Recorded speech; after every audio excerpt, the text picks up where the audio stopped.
Bem, senhoras e senhores, para o segundo painel, convidamos Sua Excelência, o senhor desembargador José Jacinto Costa Carvalho, Corregedor-Geral da Justiça do Distrito Federal e dos Territórios, e Suas Excelências, os juízes André Goma, do Tribunal de Justiça do Estado da Bahia, e Monize da Silva, do Tribunal de Justiça do Distrito Federal. Renovo os cumprimentos que foram feitos pelos que me antecederam nesse seminário e digo da alegria e da satisfação e, sobretudo, da honra de estar aqui com os eminentes colegas magistrados e também os queridos irmãos em Cristo. Dando prosseguimento aos trabalhos, eu vou ser bem breve.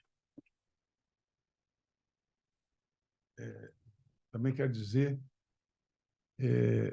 da satisfação de ouvir ontem o desembargador Ilan Douglas na sua exposição, que me encantou. E fico mais feliz ainda de revê-lo presente aqui conosco, prestigiando o encerramento desse evento. Falar do colega André Gomes e da colega Monize, contar um fato que eu conheço e que vem a calhar nesse momento. A igreja que eu frequento, hoje ela já está espalhada no Brasil e no exterior. Na expansão da igreja na Europa, há algum tempo, um pastor da igreja estava na Alemanha, ele estava à frente, coordenava uma meia dúzia de igrejas. Então, não tinha culto todo dia nas igrejas. Às vezes ele ia na Áustria, às vezes na Alemanha, ele morava na Alemanha, e aqueles países vizinhos. E naquele determinado dia, ele decidiu que ele iria numa igreja, estava em Colônia, ele ia de outro lugar, eram uns 450 quilômetros. Chovia, aquela chuvinha fina da Europa, aquela nevezinha, trânsito difícil, ele estava só, a esposa dele não pôde ir, e ele rodou 450 quilômetros para ir lá naquela igreja. E ele estava empolgado, na viagem ele pensava, Espírito Santo do Senhor, me inspira aqui a mensagem que eu vou pregar naquela igreja, certamente eu vou encontrar a igreja superlotada, porque o culto é quase de mês em mês. E quando ele chegou na igreja, além, o único músico, era um que tocava o piano, o teclado, ele e duas pessoas sentadas nos bancos para assistir o culto. E ele ficou assim muito triste, muito decepcionado. Assim, e ele questionava com o senhor: senhor, mas isso não é justo. O senhor me acordou de madrugada, eu passei um dia correndo, fiz tudo direitinho, andei 450 quilômetros para chegar aqui, e o senhor coloca duas pessoas diante de mim para ouvir a mensagem? Isso não é justo, senhor. O que está acontecendo? E ele, quando questionava com o senhor, o próprio Senhor falou com ele, numa revelação: meu filho, não fique triste. Quando eu enviei o meu filho, meu próprio filho, lá no poço de Jacó, em pleno meio-dia, ele pregou para uma mulher. Aqui você tem dois. Os associados da Anabel são muitos, mas eu vejo poucos. Aquele pastor, naquela hora, quando o senhor falou com ele sentiu-se consolado. E como é que a coisa funciona na obra de Deus? Na outra parte da Europa, não estou bem certo, mas era na Ucrânia, um dos nossos irmãos estava na Ucrânia, naquele exato momento, o senhor deu uma visão espiritual para aquele irmão. E ele, com esse recurso, esse milagre, né, da internet, ele mandou um WhatsApp para aquele pastor que estava lá na Alemanha, diante daqueles dois, entregando a visão que o senhor tinha revelado para ele. E o senhor mostrava na visão para aquele irmão lá da Ucrânia, que naquele auditório, na nave daquela igreja, Na verdade, tinha 4 pessoas. O pastor, o tecladista e as 2 que assistiam o culto. Mas na visão que o senhor deu para ele, todos os bancos estavam ocupados pelos anjos do Senhor. Eu olho aqui nesses bancos e não vejo associados da Anabel, mas pela fé, o Senhor me mostra que todos os bancos estão ocupados pelos anjos do Senhor. Alegre-se. Há uma multidão que escuta o que doutor André Goma e doutora Monize vai falar. Na verdade, quando os servos do Senhor, seja magistrado ou não, e aqui somos magistrados, se reúnem, não se contam quantos são, se pesam. Não se contam, se pesam. O próprio Senhor Jesus falou, quando houver 2 ou mais reunidos em meu nome, ali eu estarei. E eu vejo esse auditório com um peso muito grande. Sabe por quê? Porque o meu Senhor, o meu Redentor, ele está aqui conosco. Fiz uma apanhada aqui rapidamente, se eu consigo aqui. Eu não falo inglês. E para contar aqui o currículo do André Goma, eu vou ter que falar umas palavras em inglês aqui, viu? Doutor André Goma, juiz de direito no Tribunal da Bahia, sênior Research Fellow da Universidade de Harvard, 2019-2020, professor adjunto de Strauss Institute for Dispute Resolution, 13 vezes, no ranking da revista US News, no campo da resolução de disputas. Doutor em Direito pela Universidade de Brasília, mestre em Administração Pública pela Universidade de Harvard, mestre em Direito pela Universidade de Colômbia, em Nova York, pesquisador visitante da Faculdade de Direito da Universidade de Harvard, 2016-2017, editor técnico e editor de submissões de Harvard Negotiation Law Review, 2018-2020. Mas ele é muito mais do que isso. O trabalho que o doutor André Goma tem feito na Bahia, na justiça restaurativa, na resolução de conflitos, mediação, etc., é um juiz fora da época dele, extraordinário. Além de tudo, é um conferencista, um palestrante, onde ele vai, ele deixa suas marcas, ele deixa o seu encanto, porque, além desse grande magistrado que ele também entrega palavras que vêm do reino eterno, porque também é um servo do Senhor. Doutora Monize, ela possui graduação em Direito pela Universidade Católica de Brasília, 2003, possui especialização em Direito Processual Civil, atualmente magistrada do Tribunal de Justiça, titular lá da Vara de Família, VD, Violência Doméstica lá de Ceilândia, tem experiência na área do direito, com ênfase em direito, juíza, coordenadora da Central Judicial do Idoso, do MPDF, Defensoria Pública, desde 2012. E nessa questão de coordenadora da Central de Idoso, doutora Monize, ela se destaca como a magistrada número 1 do Brasil nesse assunto. É, na verdade, uma sumidade no trato dos idosos. Esse trabalho que os tribunais fazem com os idosos no Brasil. Tive a oportunidade de trabalhar com a doutora Monize e ela trabalhar comigo quando eu fui segundo vice-presidente do tribunal. E quando eu olho para ela assim, eu sinto a mesma coisa quando eu olho para o firmamento, para o céu, porque eu vejo uma estrela que brilha, e brilha com muita intensidade.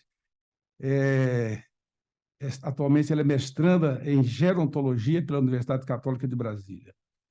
E nós vamos começar com o doutor André Goma, mas lembrando as palavras do desembargador Miranduga de ontem e do nosso colega desembargador Roberto Veloso Carvalho. Esse Carvalho ele tem que segurar no seu nome. É de boa origem. Olha, a pessoa que se esforça, ela faz muito bem a ela e à comunidade em que ela vive. Mas quando ela começa a destacar, ela começa a virar um problema. E se essa pessoa é magistrada e ela vira crente, vira um servo de Deus, pior ainda. E se ele é um servo de Deus e ela se esforça e vira um magistrado, mais ainda, pior ainda. As pessoas invejam, as pessoas falam. É difícil. Bardou e Landou dizendo que quando ele olha para Daniel, né, que foi levado para uma terra estranha, um povo completamente diferente do seu, ele era judeu, foi levado para a Babilônia, um povo idólatra, completamente diferente. Ele ali manteve a fidelidade ao seu Senhor e manteve a fidelidade aos 6 imperadores que ele serviu muito bem. Daniel, ele ficou, pela graça de Deus, registrado na Bíblia Sagrada, e eu recomendo, quem não leu, leia o último versículo do livro de Daniel. É o destino do crente. Porque aquele que começou com Cristo e termina com Cristo, ele vai alcançar a sua sorte nos fins dos dias. A sorte ali está significando a herança eterna. Aquele que começa com Cristo e termina com Cristo, sempre fiel a Ele, vai alcançar a eternidade com Deus. E Daniel, que na Bíblia, ele tipifica o Senhor Jesus naquilo que ele não pecou, ele alcançou a glória, para a glória do nosso Deus. Mas essa questão da inveja, uma figura na Bíblia me chama a atenção. E como nós, como juízes, magistrados ou não, devemos, como falou Roberto Veloso, como devemos julgar. Julgar sabendo que nós vamos ser julgados da mesma maneira. A Bíblia conta a história de um homem. Ele era judeu, mas com o domínio romano sobre Israel, ele foi convocado para arrecadar impostos para Israel. Ele cobrava impostos dos judeus para entregar os impostos para os romanos. Logo, eles recebiam o nome de publicanos. E as pessoas, os judeus, tinham horror àquele homem. E Zaqueu, é isso que eu estou falando, além de tudo era baixinho. E a Bíblia diz que Zaqueu era rico, era publicano, mas era rico. Aí então que a inveja, a perseguição, era maior. E um dia, cadê aqui? Deixa eu achar aqui um dia Zaqueu teve no coração. Sabendo que Jesus estava passando lá na cidade onde ele estava, ele falou: hoje eu quero encontrar-me com Jesus. Ele era baixinho, a multidão era grande. Ele diz assim: a multidão vai passar, eu não vou ver Jesus. Ele tem uma ideia brilhante. Entendeu? Ele subiu numa árvore, uma figueira brava, esperando que Jesus passasse. Mas antes que ele visse Jesus, Jesus o viu. Porque você não escolheu Jesus. Jesus escolheu você. Ele viu Zaqueu e ali teve um diálogo. Desce depressa dessa árvore aí, Zaqueu, e vai para sua casa, que hoje me convém pousar na sua casa e tal. E daqui a pouco Jesus estava na casa dele. A história, depois o irmão vê lá. E depois as pessoas lá fora, agora eles bravejavam. E esse Jesus, na casa desse malandro, desse publicano, esse sujeito que não merece a menor consideração? Porque é assim que as pessoas fazem. Quando uma pessoa pública, ela se destaca. Entendeu? E logo Jesus na casa desse homem, vai lá pelas tantas, Zaqueu tem a iniciativa de dirigir a Jesus, assim, e levantando Zaqueu, disse ao Senhor: Senhor, eis que dou aos pobres metade dos meus bens. E agora ele coloca no condicional. Aqui ele disse assim, livremente. Agora ele coloca no condicional. E se, em alguma coisa, tem defraudado alguém, o restituo quadruplicado. O que Zaqueu fez? Olha, nós devemos julgar de acordo como nós desejamos ser julgados. Zaqueu, ele conhecia Jesus, ele conhecia as Escrituras e ele vivia plenamente as Escrituras. Porque quando ele fala assim, dou 50% dos meus bens aos pobres, ele tratou o próximo como a ele mesmo. Se ele tivesse dado 51%, ele estava tratando o próximo melhor do que ele. Se ele tivesse dado só 30%, né? Ele está tratando melhor. Não, eu dou 50%. Amar a Deus sobre todas as coisas e o próximo como a ti mesmo. Então, ele dou 50%. Aí ele prossegue. E se em algum momento defraudei, eu restituo quadruplicado. Quantos levantaram para reivindicar? A Bíblia diz que nenhum. Logo, Zaqueu era uma pessoa justa e boa e que seguia os mandamentos de Deus. Antes de julgar, preste atenção. Porque da maneira que você julgar, você será julgado. Anamel, a proposta da Anamel é, no meio desse grupo de magistrados, proclamar o reino de Deus. E nós estamos fazendo um trabalho para cada dia trazer mais para o nosso meio magistrados que já são evangélicos. Até porque é um trabalho mais fácil, né? Mas eu tenho falado, né, desembargador Indossoni, que o nosso trabalho na Anamel é esse e mais outro, de alcançar magistrados que ainda não conhecem o Senhor. Por quê? Como eu falava brevemente ontem, o magistrado que conhece o Senhor, ele é um magistrado diferenciado. E isso nós vamos ver nas palavras do doutor André Goma e nas palavras da doutora Monize, que são magistrados e que também são servos de Deus. Preparem-se, meus amados, que vejo diante da minha frente, no meio dessa multidão de anjos. Agora, os senhores vão voar, porque algo maravilhoso estará saindo da boca desses dois colegas que me ladeiam. E o mais importante, isso será repercutido, será replicado pelos colegas que estão me ouvindo, e muito mais ainda, pelos anjos do Senhor, que levará a corações que não puderam estar aqui, e nem também nos ouvindo através do Zoom, mas que essa palavra não vai ficar por aqui. Ela vai encontrar corações e essas palavras vão frutificar pela glória do Deus vivo, que eu tenho a alegria e a honra de servir. Doutor André Goma, por favor, o microfone é seu. Muitíssimo obrigado, desembargador Costa Carvalho. Assim, é muito gratificante poder compartilhar da sua presença, estar aqui. Queria saudar a queridíssima desembargadora Nilsoni também e agradecer o convite, fazer o registro de que acho que quando a gente se converte, a gente vai cada vez mais se afeiçoando e se transformando, né? Sendo mais como Cristo, como Criador. Eu falo assim, Criador já conta e sabe todos os nossos fios de cabelo, né, contados, tem esse conhecimento perfeito, essa memória impecável, quase assim, a gente percebe o desembargador Fábio como ele está já bem mais avançado que eu, que sabe o nome completo, sobrenome, data de nascimento, nome dos filhos e aniversário dos filhos de todos.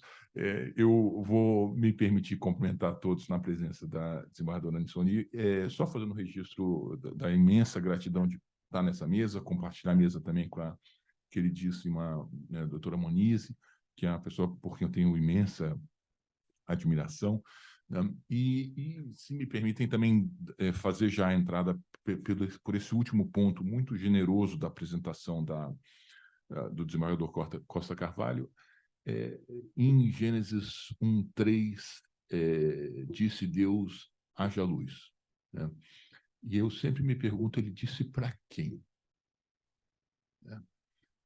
Então, 2, 3 dias depois, ele criou o dia, né? Então, essa luz antecede o dia, né? E ela foi dita. E o ponto muito interessante é que um evento desses, com esses irmãos que estão presentes e os anjos nos assentos, né?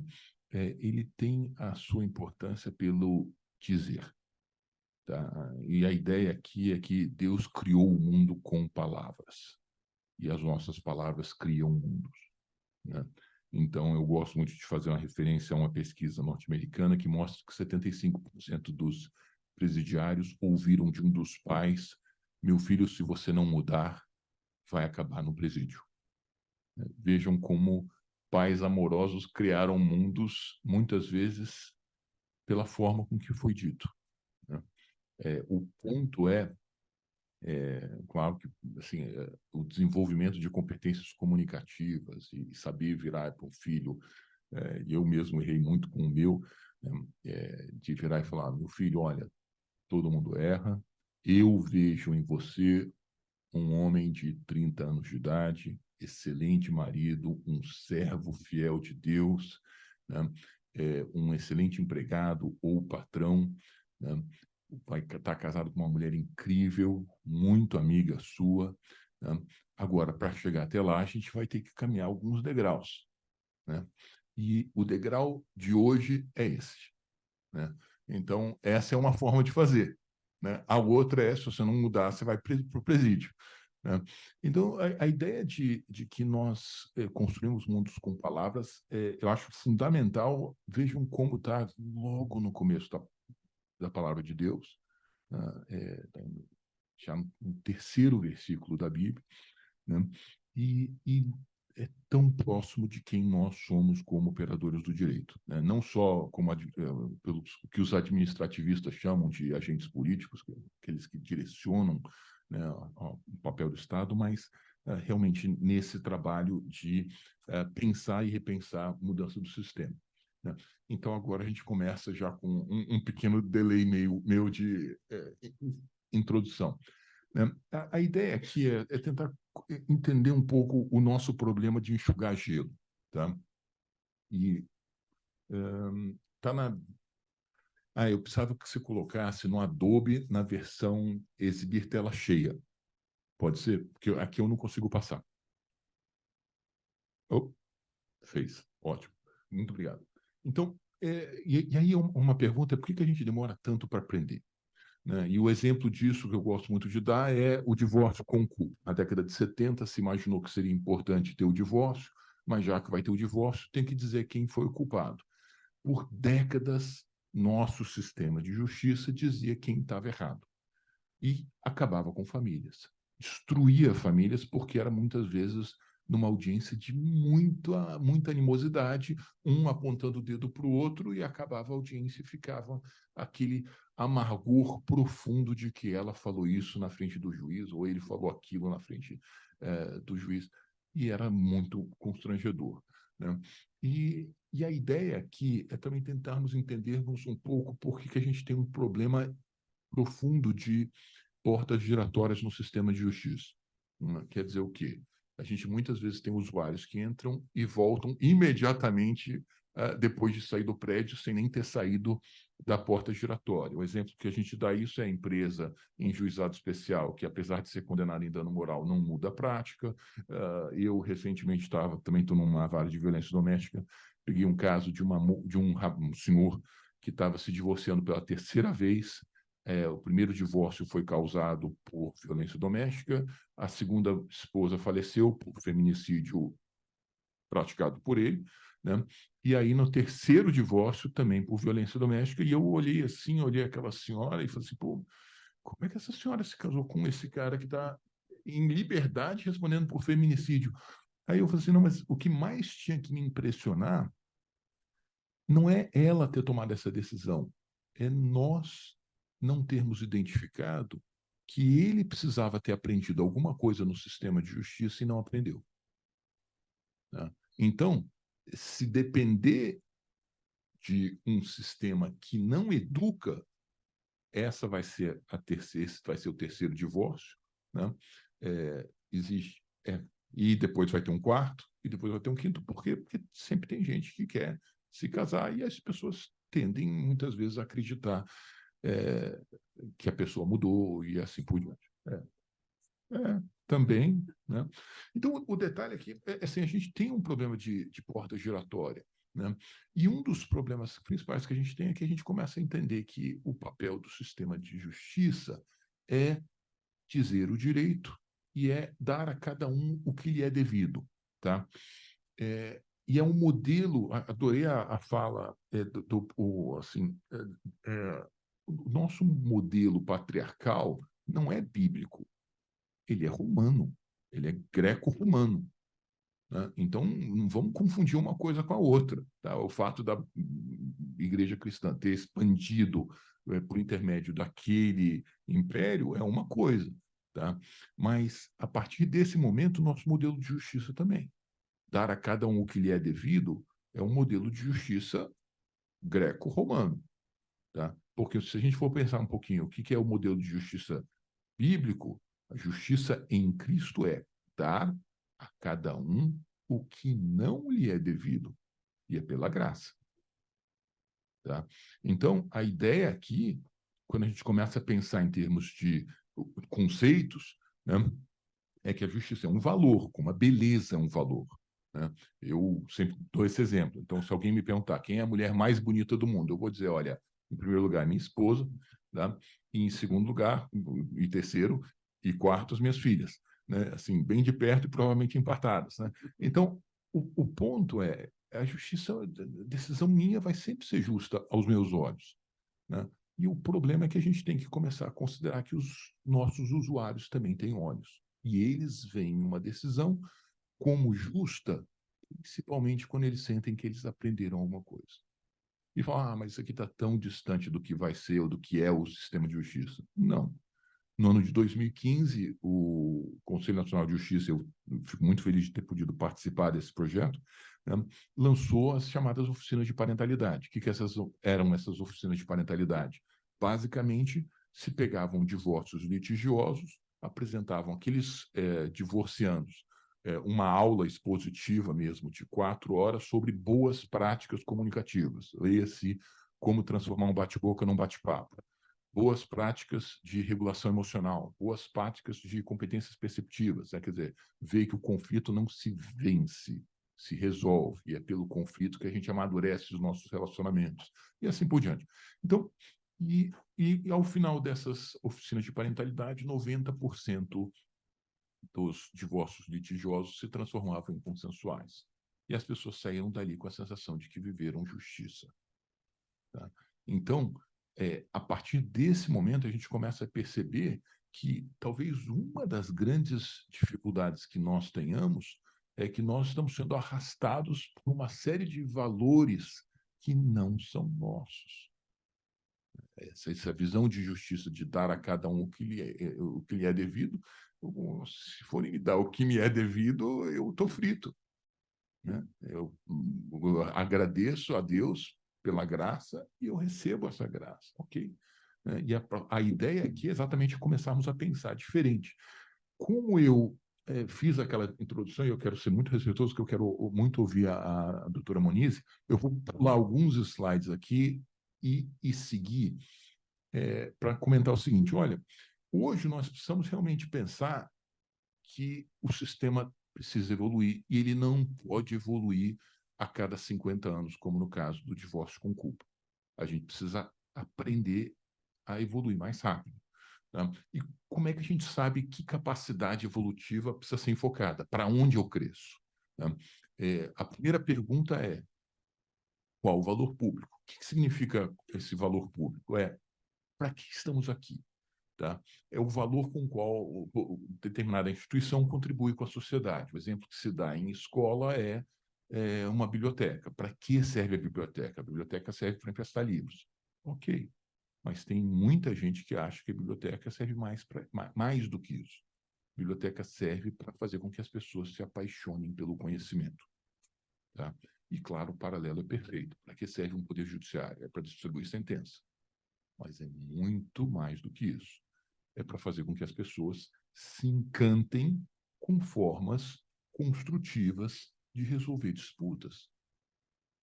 As pessoas precisam aprender com alguém. Tá? Eu gosto muito de trazer um testemunho. Eu hoje vivo casado, tenho 5 filhos, meu segundo casamento, né? E o que salvou o meu segundo casamento foi o programa Casados para Sempre.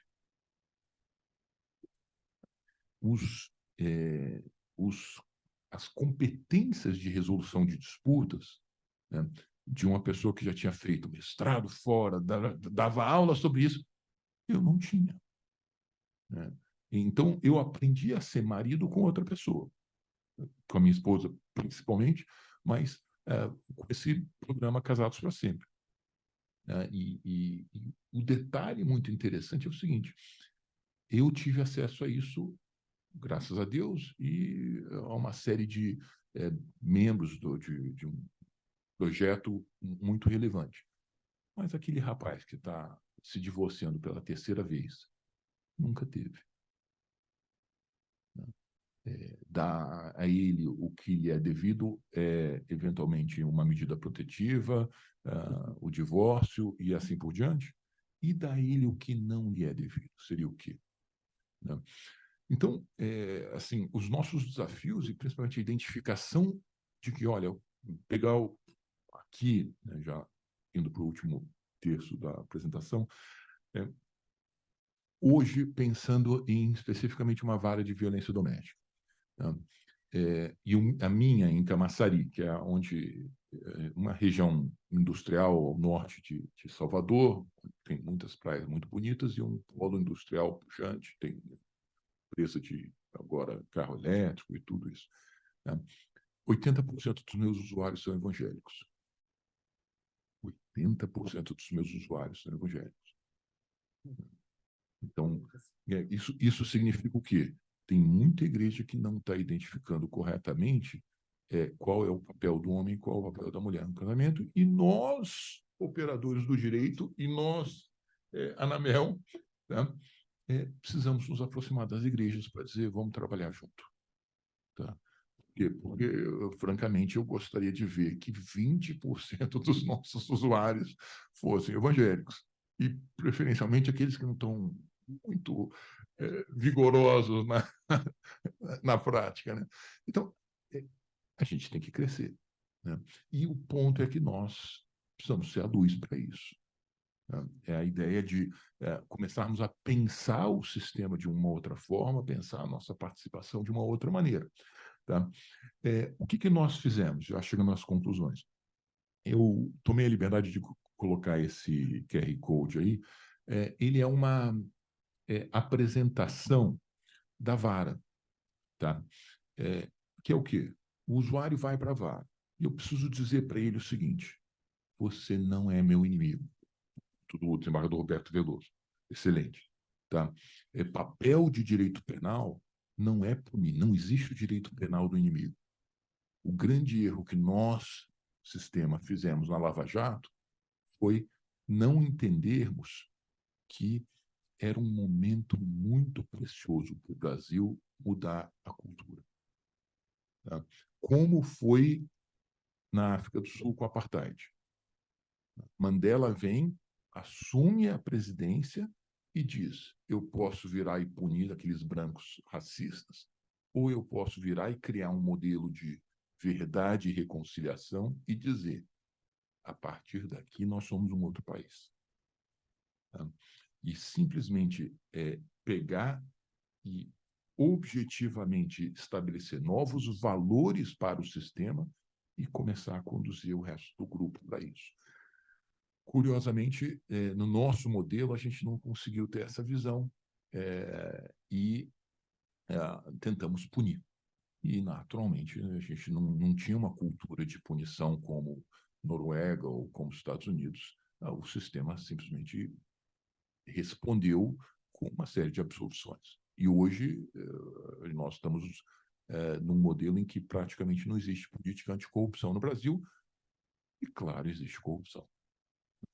Então, um dos pontos é exatamente a gente começar a entender para onde nós estamos indo. Na visão de violência doméstica, o réu não é nosso inimigo e ele não é inimigo da mulher que ele está agredindo. Tá? A gente precisa, primeiro, proteger a mulher, em primeiro lugar. Tá? Em segundo lugar, proteger a próxima mulher daquela pessoa. Tá? E o que está sendo feito?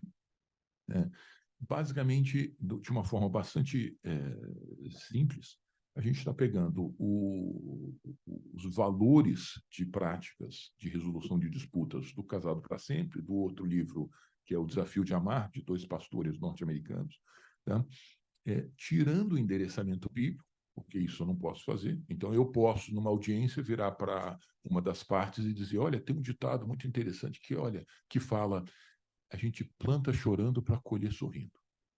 Eu posso falar do ditado, eu só não posso dizer um endereço bíblico, né? E não tem nenhum problema, porque Jesus também falava assim. Jesus não deu o endereço bíblico das citações, ele simplesmente está escrito. Ele dizia o que a pessoa precisa internalizar. E o que a pessoa precisa internalizar é o conteúdo, não é o endereço. Né? Então, a partir dali, o que está sendo feito hoje? Trabalhado com os agressores, tá? Para que eles compreendam que existe uma série de práticas que vai permitir com que eles sejam mais respeitados e mais valorizados dentro das suas casas. Um dos equívocos mais clássicos, né, do agressor é imaginar que pela agressão ele é respeitado. Não. Pela agressão ele é temido. Tá? O homem ele é respeitado. Deixa eu botar ali um pouquinho. Perdão.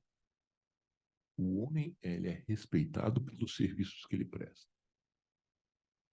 Então, eu quero que o meu filho de 11 anos trate os colegas com muita cordialidade, com muito afeto, com muito carinho. Tá? E se eu virar e falar, Isaac, você vai tratar bem porque eu estou mandando, porque eu sou seu pai. Ele não vai obedecer. Agora, se eu virar e falar, filho, como é que é a coisa, o que o papai faz que mais faz com que você se sinta amado? Aí ele vira e fala, quando você joga futebol comigo de manhã e quando você joga Fortnite comigo. Okay. Então, eu vou jogar Fortnite com ele, vou jogar futebol de manhã com ele, e no final eu vou poder dizer o quanto que é importante a gente sempre ser carinhoso com os colegas, porque é assim que a gente ganha amigos, etc. Eu só vou ganhar a confiança dele prestando serviços. Né? E é exatamente isso que a gente começa a ter que pensar em relação aos agressores. Eles precisam entender que isso está sendo feito para que eles sejam respeitados, porque eles não são os nossos inimigos. A mesma coisa a gente pode dizer dos administradores na Petrobras que, eventualmente, confundiram patrimônio público e patrimônio privado, tá? Ou em outras áreas, que a ideia é realmente pensar não mais em termos de punir, e sim em termos de crescermos. Tá? Eu não tenho dúvida, se conversássemos hoje, abríssemos um portal aqui e trouxéssemos os desembargadores do Rio de Janeiro no ano de 2123, né? E eles pudessem conversar com a gente, a pergunta seria, cara, como vocês demoraram tanto tempo para se descolar da ideia de que tem um certo e um errado em um conflito? O conflito é um vetor de crescimento humano. Tá? Nós estamos ainda bastante atrasados com isso. Fecho, eu gosto muito de dizer, com essa frase do Vincent van Gogh, o Van Gogh foi perguntado como é que você cria os seus quadros. E aí ele falou, olha, eu sonho com os meus quadros, depois pinto os meus sonhos. Os nossos sonhos são realização da vontade de Deus. E a vontade de Deus, como está em Jeremias 29:11, que diz, porque sou eu que conheço os planos que tenho para vocês, diz o Senhor. Planos de fazê-los prosperar e não de causar danos. Planos de dar a vocês esperança e um futuro. A justiça é dar ao usuário esperança e um futuro. Dar os caminhos para que as pessoas cresçam. E eu espero que isso aconteça antes do ano de 2123. Digo isso, né, na esperança e fé de criar um universo. Muito obrigado, desembargador.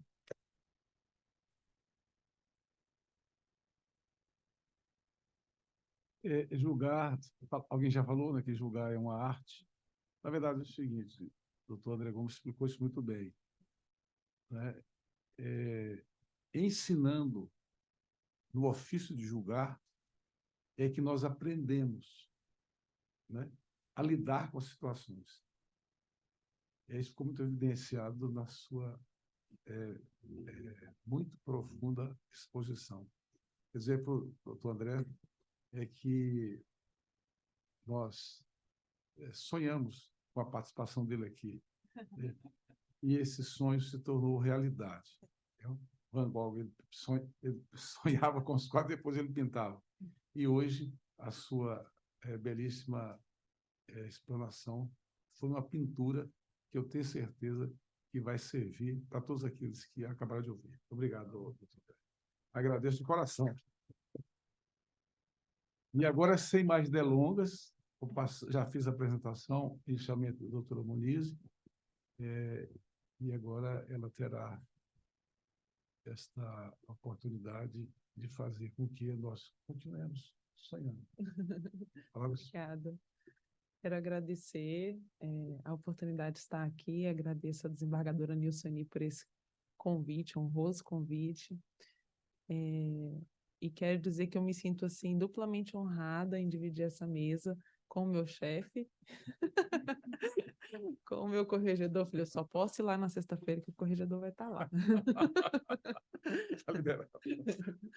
E também com o meu mestre, doutor André Goma, que inclusive foi o meu examinador na minha dissertação de mestrado. E eu me inspirei muito nas palavras do professor André, que eu acho que essa é a sua atividade mais exultante, né? Ensinar, o dom de ensinar. Então, eu me inspirei muito nos seus ensinos para poder compartilhar com a Central do Idoso, no Tribunal de Justiça, tudo aquilo que eu aprendi em termos de resolução de conflitos. Então, me sinto muito honrada de estar aqui. E eu também quero já iniciar. Pode me passar, por gentileza? Obrigada. Bom, fazendo a minha aproximação com o tema, eu nasci em uma família que tem muitos idosos. E idosos que têm protagonismo sobre sua vida. Conviver com pessoas mais velhas na minha casa era um hábito, era normal, não era um evento. E isso foi tão forte na minha criação que meu aniversário de 1 ano foi realizado no Lar dos Velhinhos. Então, como diz, né, profeticamente, esse tema sempre perpassou pela minha existência. E ao ingressar na magistratura, sempre com muita proximidade em relação à vivência com os meus avós e tudo que eles eram capazes de fazer, estimular e ensinar, eu fui, na sequência, convidada a assumir a Central Judicial do Idoso, que hoje eu coordeno há 12 anos, e tive a oportunidade de, aprendendo e ensinando, compreender o valor dessa percepção de que envelhecer com dignidade precisa ser enfrentado como um desafio no Brasil. E aí eu começo, né, já desafiando a gente a se confrontar com os nossos estereótipos. Quem que é a pessoa idosa no Brasil? A pessoa idosa no Brasil é o da esquerda ou da direita? Né? Durante muitos anos, inclusive em muitos estacionamentos que a gente frequenta, esse pictograma da esquerda é o indicativo da vaga privativa. Mas a gente sabe, né, e o desembargador está aqui para comprovar, que depois de 60 tem muita vida produtiva. Então, o nosso primeiro desafio é justamente desconstruir a imagem de que o envelhecimento está absolutamente, inexoravelmente ligado a algum tipo de deficiência, debilidade, improdutividade, mas que com 60 anos a gente ainda consegue continuar com muita maestria e agora associada à sabedoria que o desembargador Roberto trouxe, como ele mesmo disse, né, são os primeiros a saírem da roda do apedrejamento, né, porque já compreenderam, né, que com o passar do tempo, alguns valores precisam ser mantidos e outros não assumidos. Então, o Brasil adotou um critério cronológico assumido pela Organização Mundial da Saúde, que é o critério que identifica a pessoa 60 mais como pertencente a esse grupo. Então, a gente tem que identificar a pessoa idosa a partir da sua data de nascimento. Se eu perguntar aqui, quantos anos você tem? Estou fazendo uma pergunta retórica. Muita gente que tem 60 a mais vai dizer, eu não sou idoso. Porque vai se compreender como alguém tão jovem que é incapaz de fazer parte desse grupo. E essa autonegação do passar do tempo tem enfraquecido tudo o que a gente percebe em termos de importância do envelhecimento. Então, não existe idoso jovem. A pessoa que é idosa fala, não, não sou idoso, eu sou jovem. Não, não existe idoso jovem. Existe idoso saudável, idoso produtivo, idoso incluído, mas idoso, se tem 60 ou mais, é um critério cronológico. Então, a partir desse recorte, eu quero dizer que o envelhecer é um denominador comum. Todo mundo envelhece. Não envelhecer é sinônimo de morrer jovem. Então, a segunda opção não é boa. Então, negro envelhece, pessoa LGBT envelhece, pessoa com deficiência, povos originários, independentemente da sua escolaridade, classe social, da sua posição ideológica, da sua condição financeira, da sua capacidade, todos nós envelhecemos. E esse é, como disse o tema do nosso seminário, né, a maior atualidade que o Brasil vive. Não há nada mais atual do que se tornar velho. Há muito pouco tempo nós éramos um país de jovens, mas nós nos tornamos, como um case, né, no mundo todo, um país de pessoas velhas. Dobramos o nosso percentual de pessoas idosas de 7% para 14% em 18 anos, o que a França levou 120 anos para fazer. Então, a nossa curva de envelhecimento populacional ela é praticamente vertical. Os outros países fizeram isso num decurso de tempo proporcional à modificação da sua cultura, o que não aconteceu no Brasil. Então, no Brasil, a partir de 70, a gente teve uma queda da natalidade brusca, inclusive hoje a gente não tem mais a taxa de recomposição, né, da nossa população, nós já não cresceremos tanto quanto morremos. Então, o Brasil fechou essa portinha da natalidade e viveu um boom de tecnologia, avanços médicos, científicos, saneamento básico a partir da sua industrialização, o que fez com que a gente vivesse, então, esse grande desafio que não é pessoal. Envelhecer, a gente nunca vive sozinho. Esse é um fenômeno que a gente vive com todo mundo que está perto da gente. Então, às vezes a gente fala, nossa, o fulano da faculdade está tão velho, mas ele deve estar pensando a mesma coisa de você, porque você envelheceu tanto quanto ele, né? Então, envelhecer é algo que a gente deve pensar coletivamente.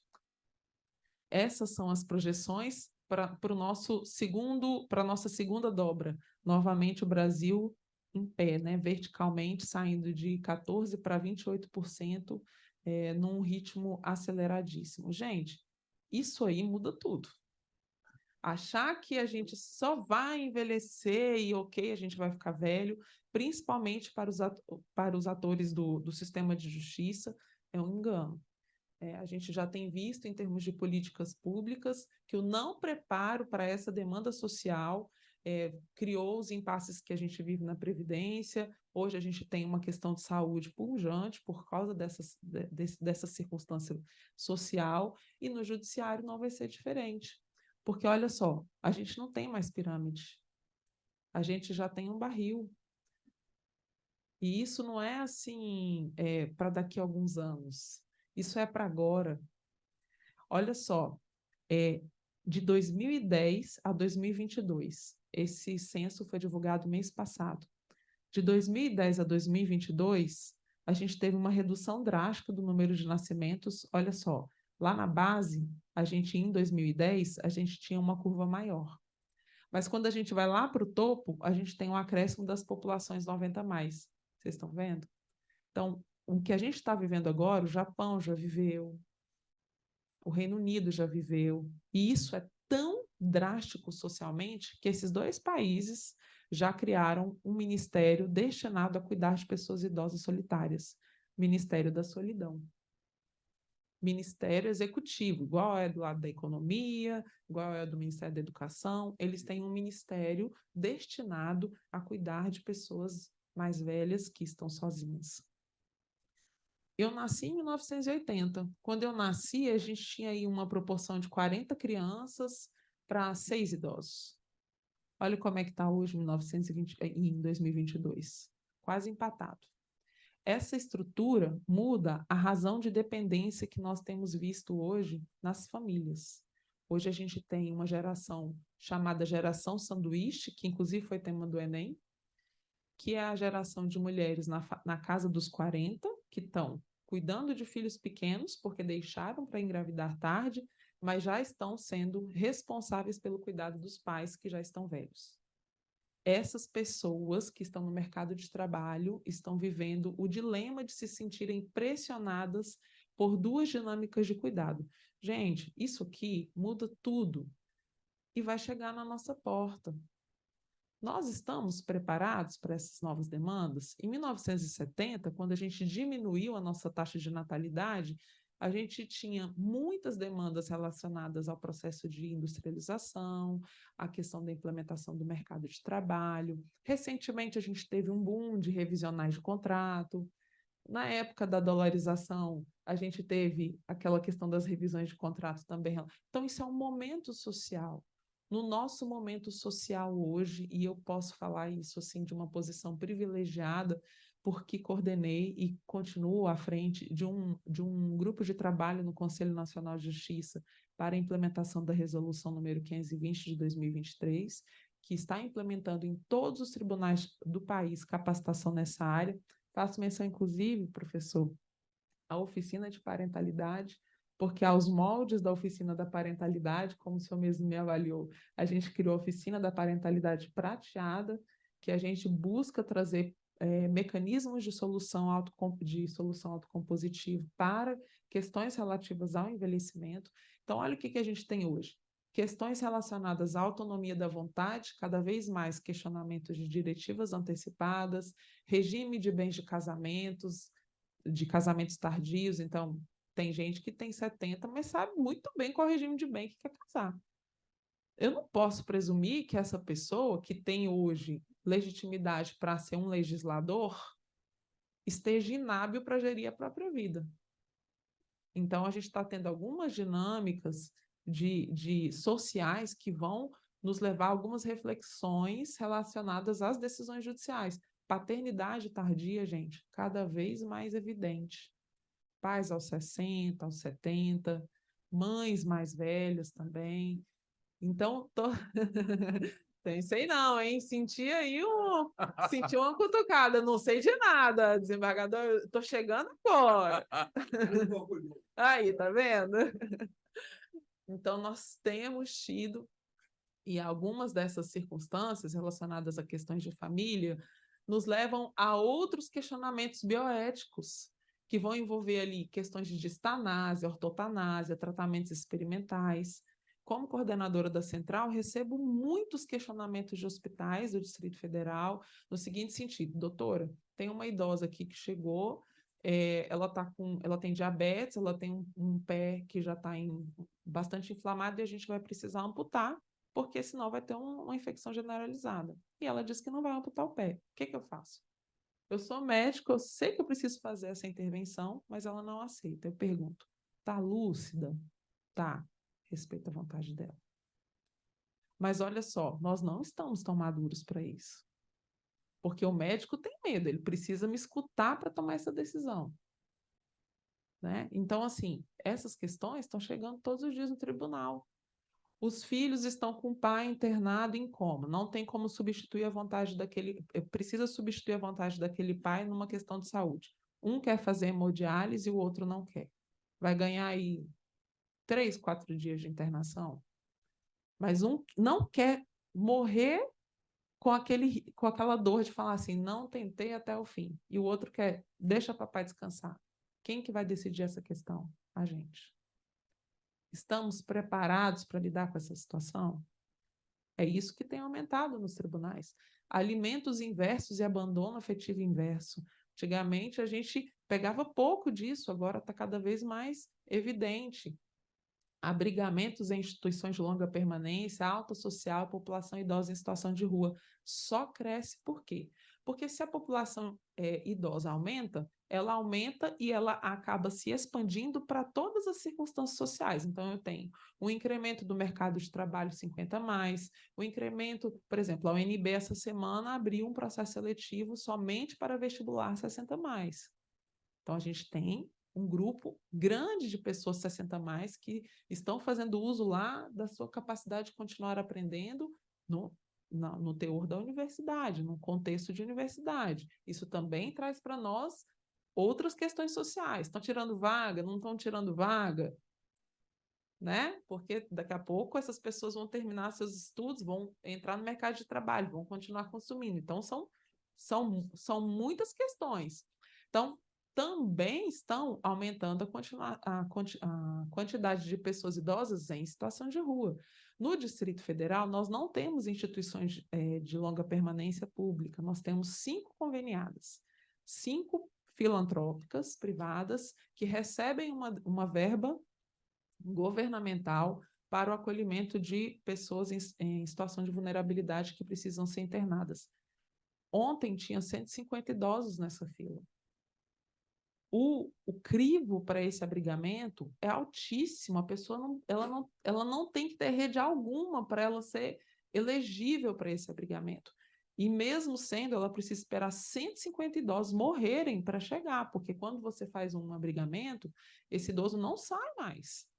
Ele não volta para casa, só sai quando ele morre. E o que a gente está fazendo? Antigamente veio aquele boom da criação dos leitos de UTI, né? Não, vai lá, pede uma decisão judicial que cria um leito de UTI. Hoje a gente está criando leito de UTI e está criando vaga em LPI. Como não tem vaga em LPI, onde estão havendo esses abrigamentos? Em hospitais. Gente, é simplesmente estatístico, não é algo que eu vejo assim, que eu ouvi dizer. Vésperas de feriados prolongados, Natal, Carnaval, Semana Santa, familiares que estão exaustos, e aí a gente poderia ter um seminário só de todas essas repercussões. Vou me ater só a essa classificação. Familiares exaustos. Deixam seus idosos em uma situação de vulnerabilidade ainda maior, diminuindo a oferta de água. Esse idoso entra em confusão mental, mas ele não está morrendo, ele só está desidratado. Mas ele vai precisar tomar um soro no hospital. Esses familiares deixam esse idoso no hospital e vão viajar. Porque não tem com quem deixar essa pessoa. E aí ele deixa no hospital. Esse idoso, quando ele recebe alta, às vezes um soro é suficiente, a família está longe. Aí a gente recebe a ligação. Doutora, tem um idoso aqui com alta social, ou seja, ele já está elegível do ponto de vista médico, mas ele não tem com quem ficar, não tem para onde ir. O que eu faço com ele? Gente, Hospital de Base de Brasília, fui pessoalmente lá. O Hospital de Base de Brasília tem um idoso em alta social há mais de 300 dias. Se a gente tiver curiosidade de buscar nos nossos hospitais públicos a quantidade de leitos utilizados por pessoas em alta social, a gente vai se surpreender. A ponto de a gente precisar dar uma forçadinha com o governador para dizer, olha, não é só uma questão de caridade, é uma questão de orçamento.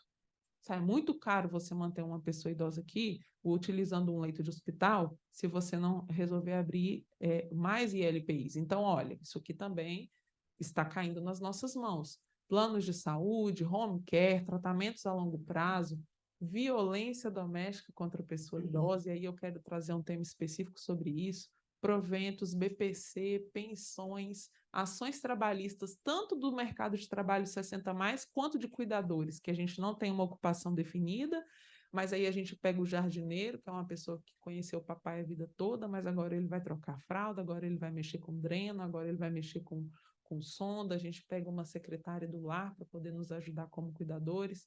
Qual é a remuneração? É o piso da saúde? É o piso da enfermagem? Então, isso aqui é o que está chegando aos tribunais.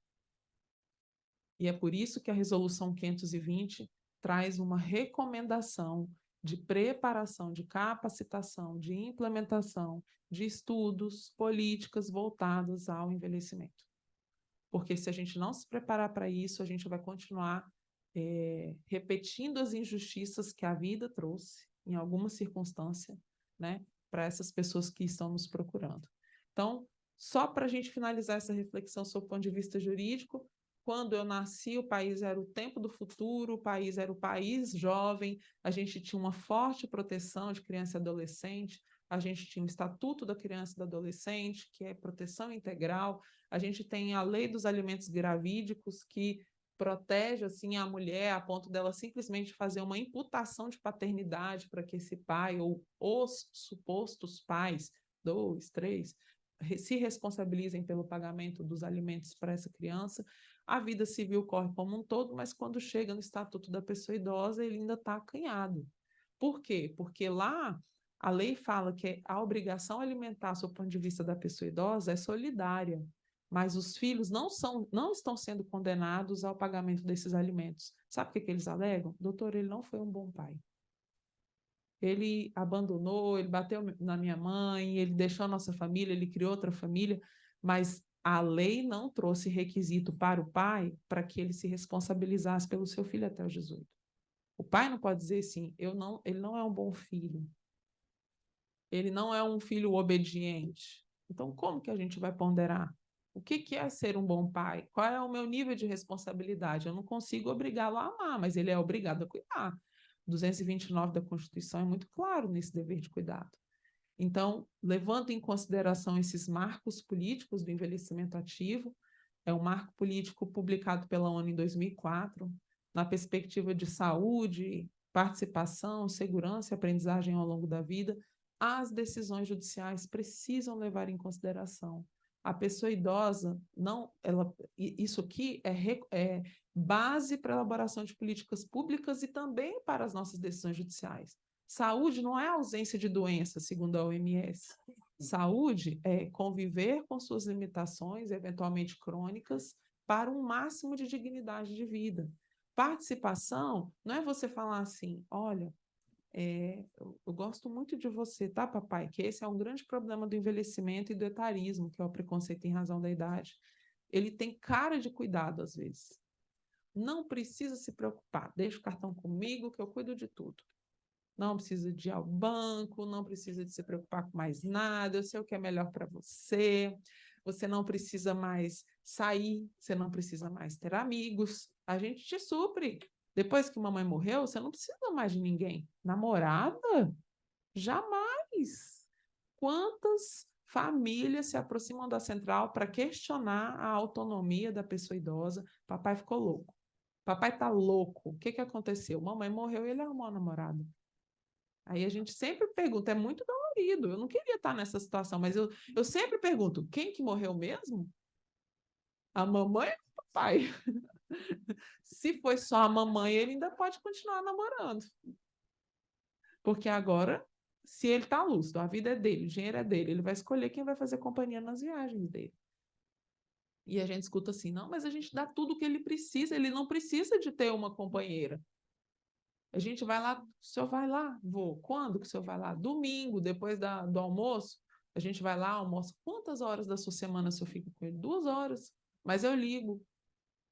Então, entendem que isso é uma questão que vai exigir de nós uma visão diferenciada, uma questão de política. No pilar da participação, eu vou perguntar para a pessoa idosa, o que você diz sobre sua vida? Porque você tem o direito de ter o controle das suas decisões. Até o dia que você for incapaz, quem decide o que vai fazer com esse recurso é você. As mediações vão levar em consideração a sua proteção integral e não o que é melhor para os filhos no revezamento de cuidados. Então, tudo isso a gente precisa considerar. Segurança no contexto social e aprendizagem ao longo da vida, que, assim, a ciência já evoluiu muito, a ponto de praticamente ficar de ponta cabeça, porque pensava assim, a criança aprende muito, o idoso não aprende nada. Hoje isso inverteu completamente. Baltz, que é uma referência, né, juntamente com Erik Erikson, que eram psicólogos, estudiosos da teoria da psicologia e do desenvolvimento identificaram claramente a capacidade que a pessoa idosa tem de continuar aprendendo. O que ela faz é trabalhar com o que eles chamam de teoria SOC, seletividade, otimização e compensação. Ele pensa assim, eu preciso aprender tudo? Não, eu já tenho bagagem demais, então eu vou selecionar. E isso é lindo e inspirador. Agora a gente tem que aprender a lidar com esse mecanismo de defesa que o envelhecimento traz. E aí eu volto, né, para essa figura linda, né, até o vovô que está tirando selfie, porque ele é, dentro desse micromundo, a referência, o esteio, o cuidado. É uma imagem, assim, que tem, infelizmente, hoje, é um desenho. Porque não é assim. Na vida real, a gente vê que cresce o número de filhos que cuidam dos seus pais, mas diminui o número de filhos, quantidade de pais de pets. Quem vai cuidar desse povo? A gente, a igreja. Essas pessoas vão envelhecer. A gente já pensou assim, ok, cada menino pode ter 2 pais e 2 mães no seu registro de nascimentos, que são os socioafetivos, que são os biológicos. Esse menino está preparado para cuidar de 4 velhos? Porque vai inverter. Naquele ciclo da vida, ele vai se responsabilizar pelo cuidado, pela dignidade, pela estrutura, pelo acolhimento dessas 4 pessoas que cuidaram dele. Então, hoje a gente tem esse quadro, né? Mas ele não vai permanecer muito tempo, não. A Alemanha formalizou um contrato com o governo brasileiro, a embaixada alemã, isso é oficial, se der um Google aí vocês vão ver. Alemanha, Japão e Reino Unido estão recrutando os nossos cuidadores, porque lá eles têm muitos idosos e pouca afetividade nos cuidados. Então, na Universidade Católica de Brasília, que tem um curso de medicina bastante atuante, eles formalizaram com a embaixada alemã. O estudante de medicina que chegar ao 8º semestre, se tiver interesse em fazer um estágio em política de cuidados, geriatria, atenção à pessoa idosa, lá já vai com residência. Não volta mais. Nós estamos enviando os nossos príncipes. Porque aqui a gente tem poucos filhos e quer que eles ganhem o mundo, né? É isso que vai acontecer. Aí nós vamos ficar e quem vai cuidar da gente? As ILPIs, né? O abrigamento, a gente vai se cuidar. Então é isso que esse é o desafio que tá por vir, né? Então é isso, porque no contexto de casa, na vida real da grande parte dos idosos do Brasil, esses são os dilemas. Não tem trabalho. Com a pandemia, 53% das famílias do Nordeste foram sustentadas pelo BPC. 53%. Gente, isso é um número assustador. As pessoas idosas continuam sendo responsáveis pelos seus lares. Antigamente, a gente tinha assim, um fenômeno na psicologia que era a síndrome do ninho vazio, né? Os filhos cresciam, iam cuidar dos seus filhos. Hoje eu escuto, doutora, pelo amor de Deus, meu ninho tá cheio. O meu ninho tá cheio. Eu tive filho, meu filho casou, teve filho, separou, voltou para casa, agora cuido de mim, do meu filho, do meu neto, e agora? Então, a gente também está se deparando com essa situação, porque os nossos filhos não estão sendo preparados para o batente que a gente teve. E estão voltando para casa para dar sequência nos nossos recursos, no nosso trabalho, utilizando esse ciclo, né? E aí, isso vai parar onde? Vai parar na nossa mesa. Por quê? Esse quadro é da Central do Idoso, mas coordenando lá no CNJ os estudos a respeito do envelhecimento, eu coloquei esse aí, e isso aí poderia ser o retrato do Brasil.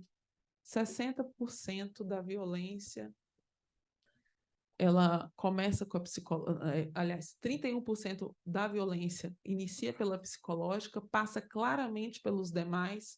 Tem uma cifra oculta aí que a gente não coloca porque as pessoas não denunciam, que é a violência sexual crescente contra a pessoa idosa. Por quê? Porque a mulher não denuncia, porque ela tem vergonha, que ela tem medo de ser ridicularizada. Quem é que quer uma velha dessa? É o que a gente escuta. E segundo, porque ela não engravida. Então, dentro de casa, ela é uma vítima em potencial. Ela não tem voz e ela não deixa registro. Não tem ímen. Então, tranquilo. Então, essa cifra a gente só tem alcançado pelas notificações compulsórias. Os números de violências sexuais, né, estupros que são realizados contra a pessoa idosa, a gente não alcança pelo Disque 100 nem por denúncia. Eles não vão. A gente só alcança quando a violência deixa uma limitação física que faça essa pessoa idosa procurar um atendimento médico e, pela determinação de notificação compulsória que existe, o profissional da saúde entra em contato com a vigilância epidemiológica e faz o registro. É assim que a gente descobre essas doenças, essa violência. Não tem outro jeito. Então, a mulher mais vítima do que o homem, dupla condição de vulnerabilidade, e no Brasil uma situação que é recorrente no mundo todo é a feminização da velhice. No Brasil, o homem vive 7 anos a menos que a mulher. Isso aí também é outro motivo de palestra, que tem a ver com o homem não aceitar o cuidado, recusar, prefere morrer do que é ter a filha trocando a fralda. A gente escuta isso. Tem isso também, e não aguenta as mulheres. Olha, usando esse dado, desembargador,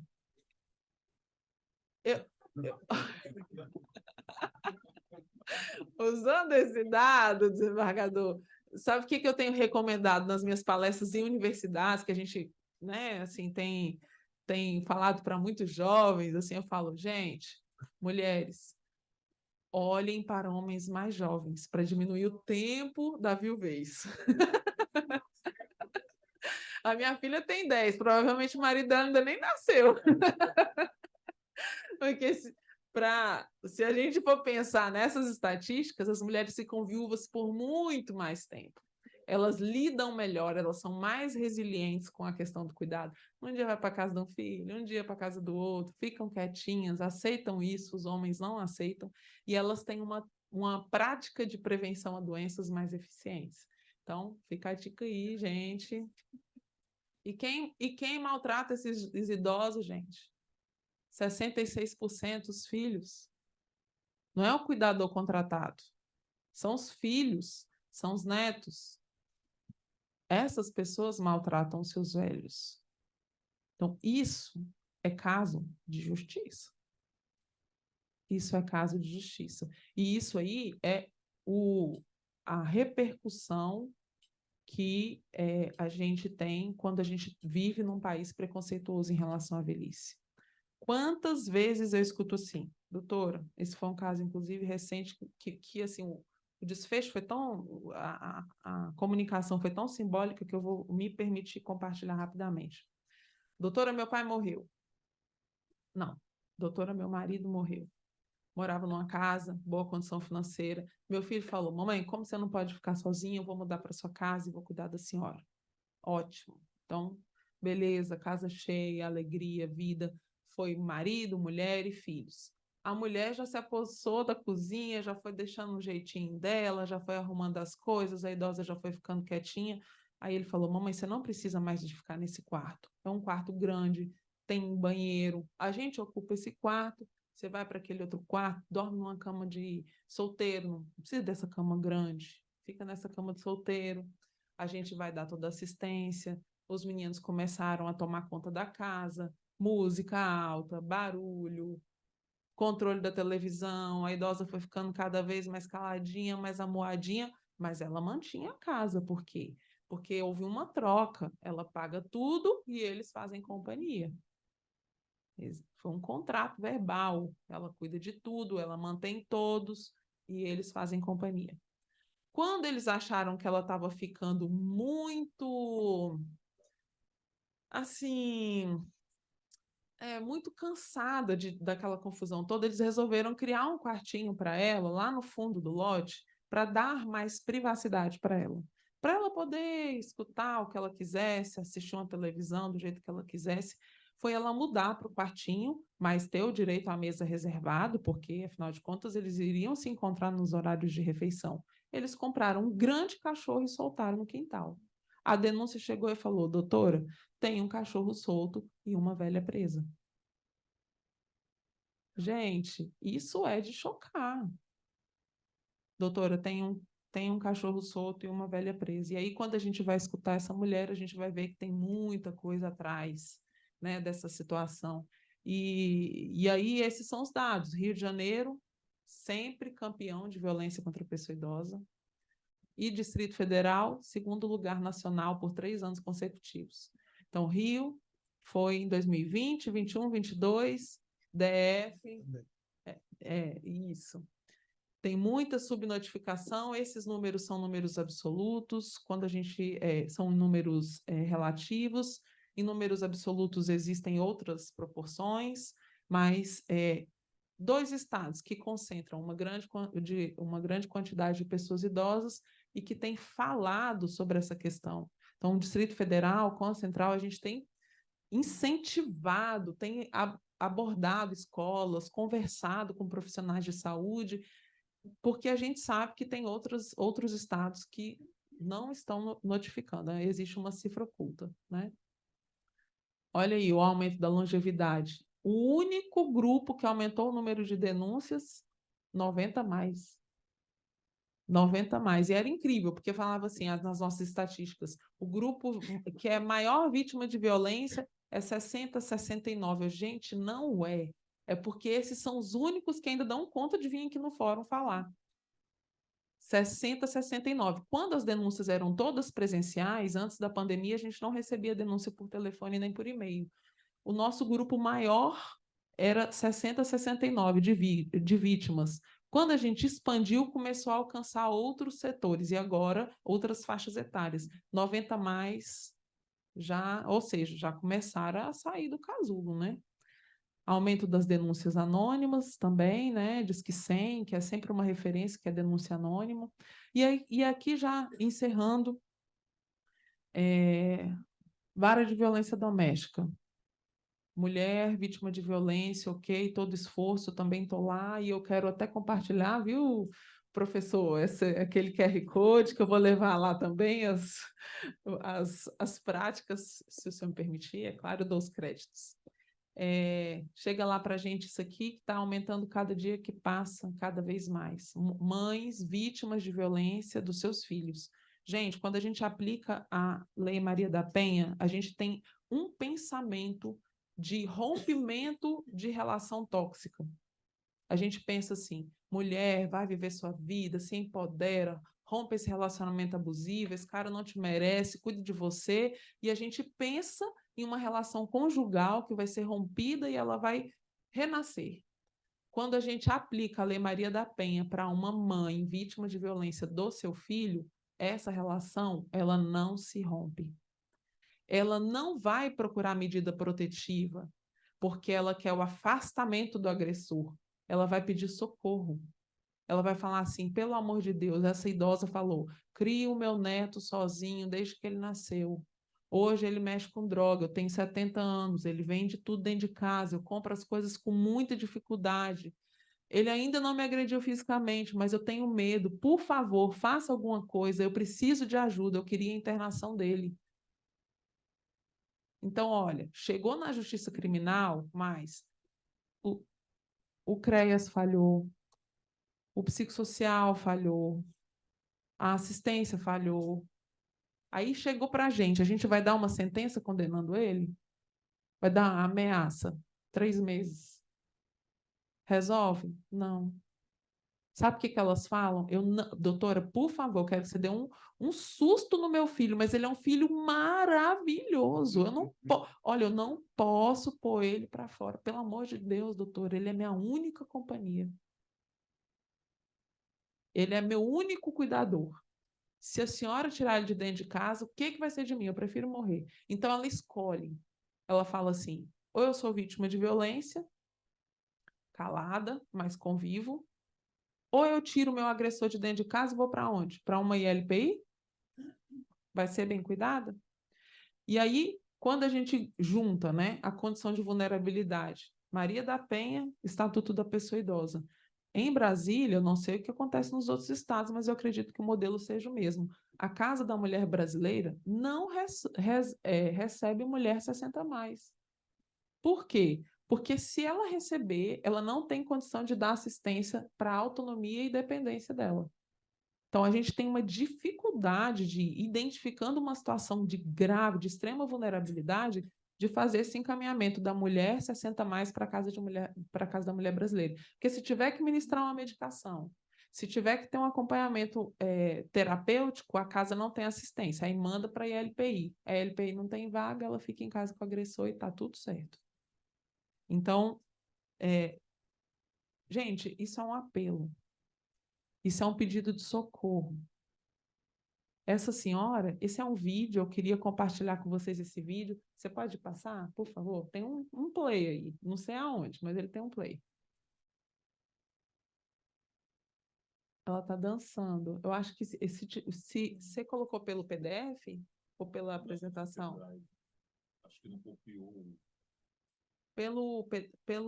Pela apresentação do PowerPoint, tem uma opção, se você puder dar uma olhadinha, senão não tem problema, eu vou iniciar essa narrativa, vocês vão compreender. Essa senhora foi diagnosticada com Alzheimer, ela tem 80 anos mais, era uma estágio inicial, mas ela era acamada, não verbalizava, não tinha independência, era cuidada por cuidadoras, passava o dia como se fosse em repouso absoluto, em repouso absoluto, numa condição assim de pré-coma. Uma alta situação financeira, uma boa condição financeira, várias cuidadoras em tudo. Uma cuidadora chegou em casa e reparou que ela tinha sinais de ter sido vítima de violência sexual. Falou assim, aconteceu alguma coisa, não fala, não verbaliza, não engravida, não deixa vestígios, mas ela notou que tinha sêmen na região do rosto dela. Falou, vou deixar uma câmera aqui e vou tentar identificar o que está acontecendo. Aí a cuidadora gravou o esposo dela praticando essas violências, né? Então, assim, ele dava uma dosagem muito alta da medicação do Alzheimer, ela permanecia dopada, e aí ele aproveitava. Ah, mas é marido dela, mas não tem consentimento, gente. Não tinha consentimento, quando via ele, ela chorava, quando via ele, ela demonstrava assim inquietação. Por quê? Porque ela estava sendo vítima de violência. A cuidadora fez a denúncia, a gente afastou de casa, todo aquele acompanhamento, fez uma avaliação. Essa senhora que estava nesse estágio pré-coma, na verdade, estava sendo dopada pelo marido. Nesse vídeo, ela está dançando balé. Quando ela saiu de casa e foi morar com a sobrinha que a acolheu, ela foi resgatar na memória dela todas as habilidades, os talentos que ela tinha. Aí, nesse vídeo, ela dança balé, ela vai até o chão, volta. Então, assim, o nosso olhar não pode se fixar a uma decisão judicial pura e simples. Ok, afaste-se do lar e acabou. Porque isso não confere dignidade. E eu quero finalizar falando para vocês, assim, como a gente está no mesmo espírito. Eu não coloquei nenhum versículo bíblico nos meus slides. Mas isso é Bíblia pura. Reconciliação, conversão dos corações dos pais aos filhos. Quantas palavras? Nem sei. Eu tenho evangelizado nos diversos lugares que eu tenho ido para falar sobre envelhecimento, porque isso é o nosso chamado. A gente tira a referência e aplica o princípio. Então, por favor, sejam sensíveis a esse tema. Nós seremos chocados e viveremos essas circunstâncias perto da gente. Porque se a gente não envelheceu, a gente está perto de alguém que envelheceu. Ou a gente vai chegar lá, ou a gente já chegou lá cuidando dos nossos pais, dos nossos avós. Então, esse é um apelo que eu faço como irmã em Cristo. Vamos nos sensibilizar para essas circunstâncias. Envelhecer com dignidade no Brasil é o desafio da igreja. Igreja, corpo de Cristo, uma igreja que não está dentro de quatro paredes. Se o Estado não chega naquelas famílias que têm 66% de filhos agressores, o padre chega, o pastor chega, a comunhão chega. Então, a gente precisa estar atento a isso, porque nós somos a resposta, nós somos a luz, nós somos o sal dessa terra. E aonde a gente está, mesmo que a gente não esteja com a Bíblia na mão, é o Senhor quem chegou, é o Espírito Santo que chegou, e a gente não pode aceitar uma situação como essa, com um olhar jurídico, com a sensação de Pôncio Pilatos, Pôncio Pilatos, lavei minhas mãos, não tenho mais nada a fazer, e próximo processo. Então, esse é o meu apelo, continuo no CNJ, continuo buscando ferramentas, criei um instituto, coloco aqui o Instagram à disposição. Esse instituto foi criado a diversas mãos, tem gente do Legislativo, tem gente do Judiciário, tem gente do Executivo, tem médico, tem assistente social, tem psicólogo, tem gente de tudo que é canto.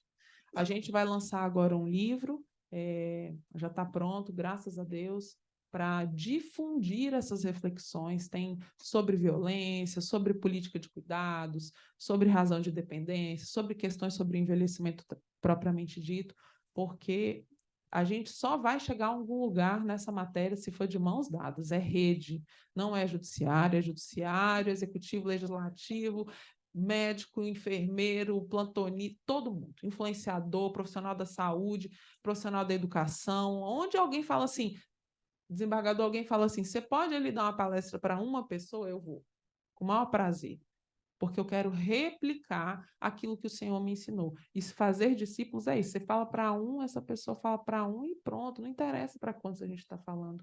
Eu queria ter sido a pregadora do Billy Graham, eu queria. Se eu tivesse alcançado o coração do Billy Graham, já estava pronto, imagina. Então, esse é o nosso desafio e eu clamo à igreja para que a gente seja a resposta para esse tempo. Nada do que eu compartilhei aqui é para trazer peso nem sofrimento, mas para trazer senso de responsabilidade. É com a gente. Essas pessoas estão envelhecendo, estão sofrendo e nós somos a resposta. Amém? Obrigada. Muito bem. Obrigado, doutora Monize. O envelhecimento é inevitável. Com o envelhecimento, inevitavelmente, também vem os problemas, mas naquilo que toca e cabe ao judiciário, nós temos que estar preparados para dar uma resposta que a sociedade brasileira merece. E quando nós temos alguém que não só orgulha, né, o Distrito Federal como Vossa Excelência à frente da Central do Idoso, coordenadora desse trabalho, que já ganhou, né, já avançou fronteiras aqui nos entes federados. É muito bom saber, mas ainda é pouco. Ainda é pouco. As situações, o processo avança, como acabou de mostrar, e algo precisa ser feito. Penso que depender do Estado, hoje, é jogar contra uma realidade irreversível. Precisa mesmo aqueles de corações santos, corações que foram transformados pela a graça do Senhor, que podemos pensar que algo venha minimizar esse problema, que é mais do que problema, é um drama. O homem envelhece, mas Deus não. Deus não. A alma é eterna. Logo, ela também não envelhece. Anamel, viu, presidente? Ouvindo essa exposição tão criteriosa, né, e tão significativa, abriu uma frente de trabalho. Abriu uma frente de trabalho, né?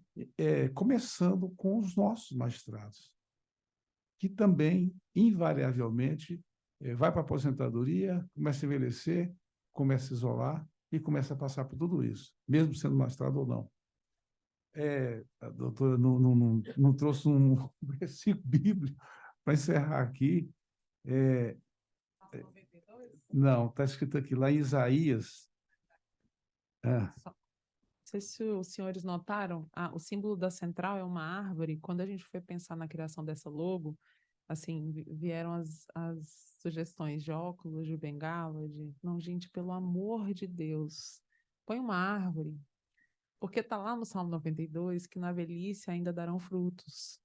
Então, ainda que não sejam vistosos e vigorosos, eles serão fonte de sombra. Então, põe uma árvore, que a gente precisa deixar esse recado muito claro. Seja qual for o fruto, seja palatável ou sombra, são eles que são as nossas raízes. Então, a gente está aí nessa luta por ressignificar o envelhecer.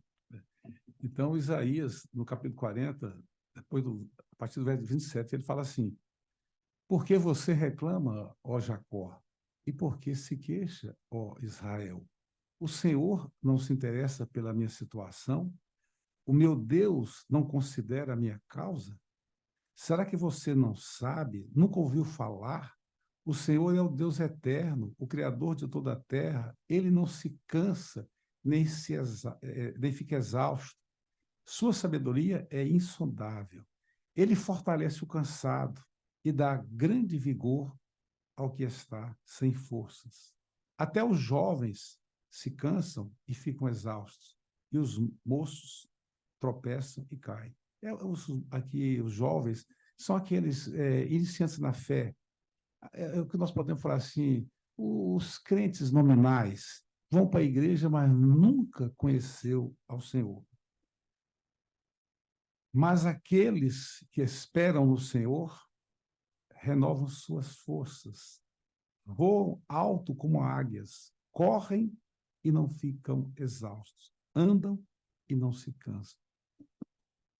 Olha, no meio do oceano, depois que o navio afunda, uma boia é muito importante para que ele está se afogando, não é? Que, ao finalizar esse seminário tão significativo para nós, que essa boia esteja à mercê, ao alcance daqueles que ainda não sabem o que é salvação. Agarre essa oportunidade e não venha ser tragado pelo mar. Não deixe o mundo te engolir. Abraça a esse que não se cansa e não se fatiga, porque ele nos dá força e nos renova e faz-nos voar. A vida está aqui, mas vai chegar um momento que nós vamos voar. Vamos para a eternidade com Deus, porque lá é que é a nossa casa definitiva, as mansões celestiais que já foram preparadas pelo nosso Redentor e Salvador. Amém? Eu quero chamar aqui a presidente, chamar o doutor desembargador Veloso, desembargador Teófilo, desembargador William Douglas, os palestrantes, para vir para cá para tirar foto com a presidente. E obrigado, doutora Manise. Você é uma criatura maravilhosa e uma juíza excelente. Que orgulho do nosso tribunal.